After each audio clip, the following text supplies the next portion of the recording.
Question 1, if you remember, what you did was you had a ruler and two people. One person dropped the ruler,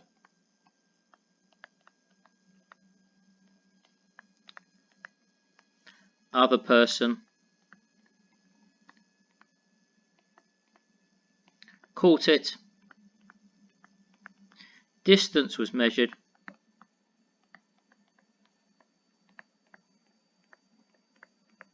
and that distance related to a time. You could also do an experiment where you have a computer and a reaction timer. When the screen changes color, that you touch the screen and then you record the time like that. But I think we did it both ways actually. So that's question 1. Question 2, we've got this here. Now you're best off looking at the mark scheme for this. Now to begin with, you're going to start off with a slow increase in your velocity, and then it will go the fastest as you're going through the race, and then it will curve around like that. That's the best one. The ones that you can't have is any straight lines. Okay, my line of best fit isn't perfect there. It should really be slightly lower and go through all the points like that. Okay, that's your curve of best fit.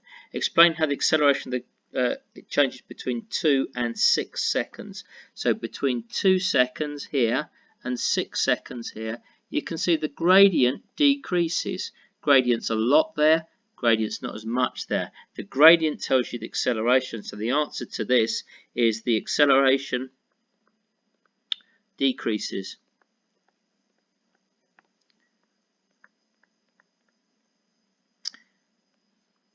As can be seen from the gradient.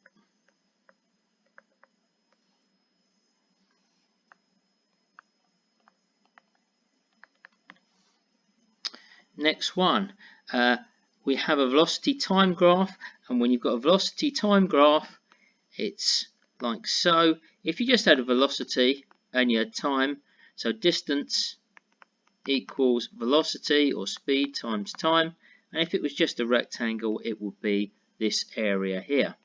It's the area under the graph gives you the distance. If you've got one where it's changing speed, it's still the area under the graph, like so. But in this case, it would be the area of a triangle. As an athlete runs, a camera travels along the side of the track. The velocity time graph is shown. Calculate the acceleration. You've got your equation. Acceleration equals change in speed. This one here is final velocity. This one here is initial velocity. It's your change in speed over time. So your acceleration is equal to the change in speed starts at 0 and it goes to 10. So the change in speed is 10, and the time taken for that is 2. So your acceleration is equal to 5, and your units are meters per second squared. We've got a trolley and there's a weight pulling it. The card took 0.08 seconds to pass through the light gate. The width of the card is 5 centimeters. Average speed. So speed, once again, speed equals distance over time. The way we should really write it is velocity equals x over t. X stands for distance, but this is a lot of key stage 3 stuff. We'll stick with this at the moment. And our distance is 5 centimeters. A lot of people miss that. 5 centimeters divided by our time, 0.08. You can work that out and it will give you your answer. The next one here is we've got another one going through light gate velocity 0.72. The first one is 1.1. State the equation relating acceleration and change in velocity. Acceleration is final speed v minus initial speed u divided by time taken. I'm going to put our numbers in now. So acceleration equals our final speed, which is 1.1. Our initial speed is 0.72. And the time taken for that is 0.53. So you've got to do that 1.1 minus 0.2 divided by 0.53, and you'll come up with your answer here, units meters per second squared. The next one, between what two times is the van travelling the fastest? Here, 13 meters per second. That's when it's travelling its fastest. So that there looks to me quickly. You can do it more accurately, but that one's about 6 and that one's about 16, so it's between 6 seconds and 16 seconds. Calculate the distance travelled between the van, 16 and 23 seconds. Once again, it's this idea that it's the area under our graph. It's this area here, so it's the area of a triangle. If this is 16 seconds and this here is 23 seconds, our base of our triangle is equal to 7. 23 minus 16 equals 7. And our height of our triangle is 13. So our height is 13. I'm going to use those numbers now, the 7 and the 13, because the area of a triangle, area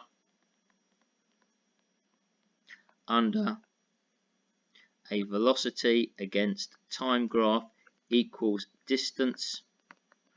So we've got our half height, which is 13, times our base, which is 23 minus 16, 7. Half 13 times 7, I think that is 45 meters. You can check it there. Next one, we have a speedometer in a car, 40 meters, and we want to know what the speed is as accurately as possible. So first of all, we're going to do to find speed.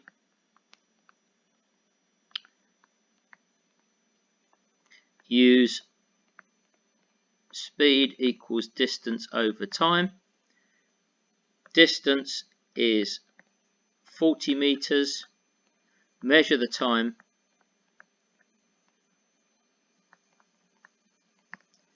And use speed equals distance over time. The last bit is the accurate bit. So we've got to do it over lots of things to be more accurate. So we could measure time to go 400 meters, which is 10 lampposts.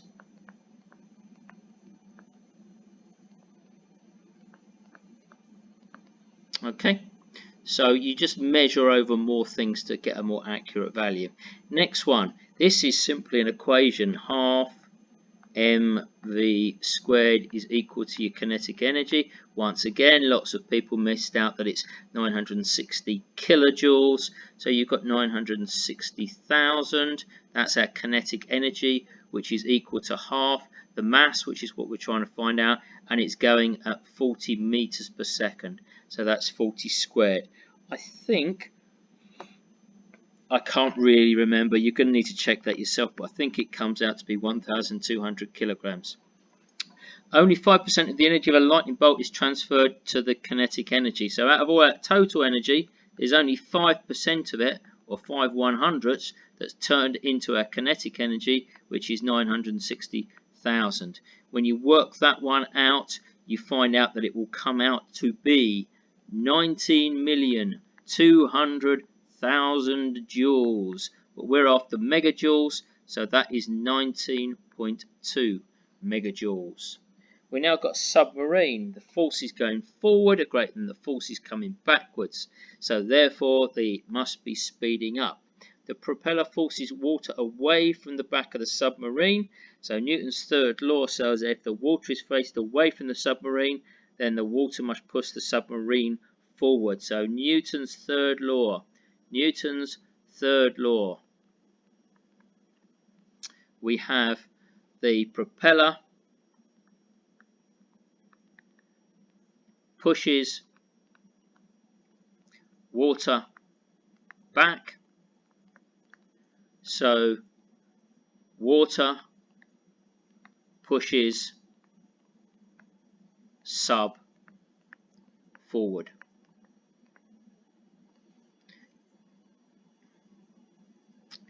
And we're going to wait for this printout to load. Hurry up. Is there another one? You got that one. Don't have that one. We'll leave that one for a second. We'll go on to this one. Some technicians are investigating factors looking at braking distance of a bicycle. They start by investigating how the speed of a bicycle affects braking distance.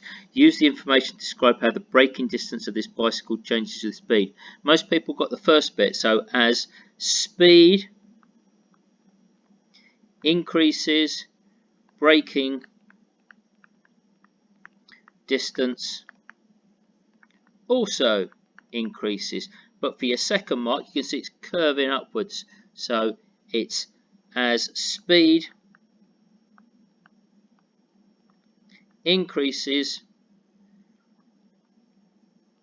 braking distance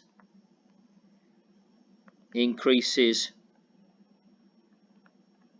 by a greater amount. It's not proportional. Okay, figure 8. On a dry road, drive a curve if it's on a wet road. So if it's on a wet road, for every single distance that you've got here, because there's less friction, you're going to get a bigger braking distance. So each one of these will be bigger as we go up, like so. So you'll have a curve that is above the first one. Describe how the technician can develop the investigation. So he's got to do an investigation. You've got to be talking about an investigation. It's worth 3 marks. So you need to increase mass of bike, record braking distance, keep other factors the same, e.g. Same braking force.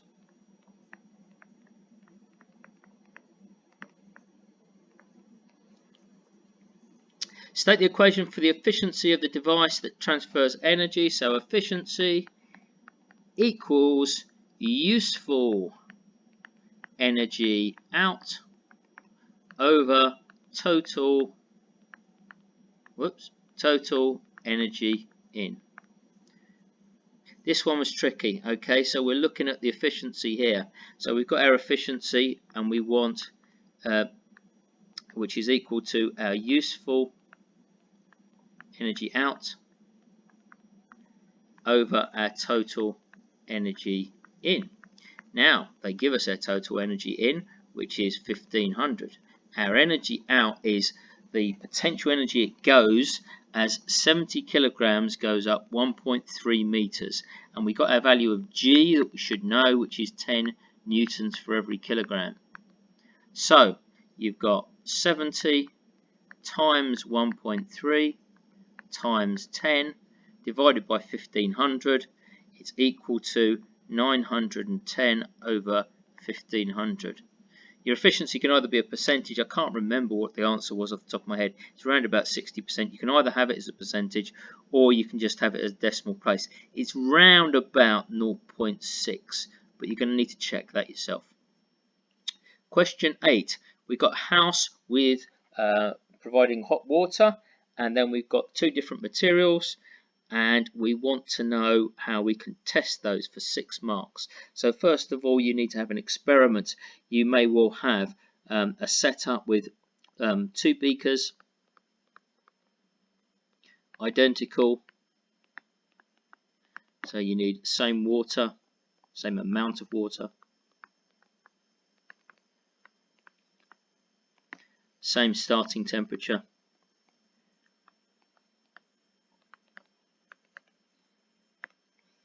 Measure the start temperature for both beakers with the different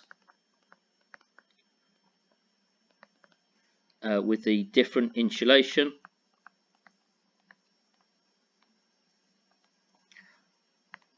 after set time measure final temperature. The one with the higher T at the end is a better, more efficient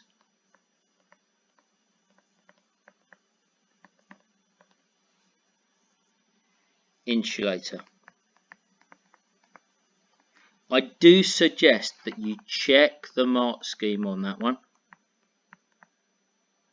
and read through it. It'll give you an idea about what the examiner's after, and you probably can't read my writing, but you can understand what I said. But anyway, so that was that one. I think that might be the last one.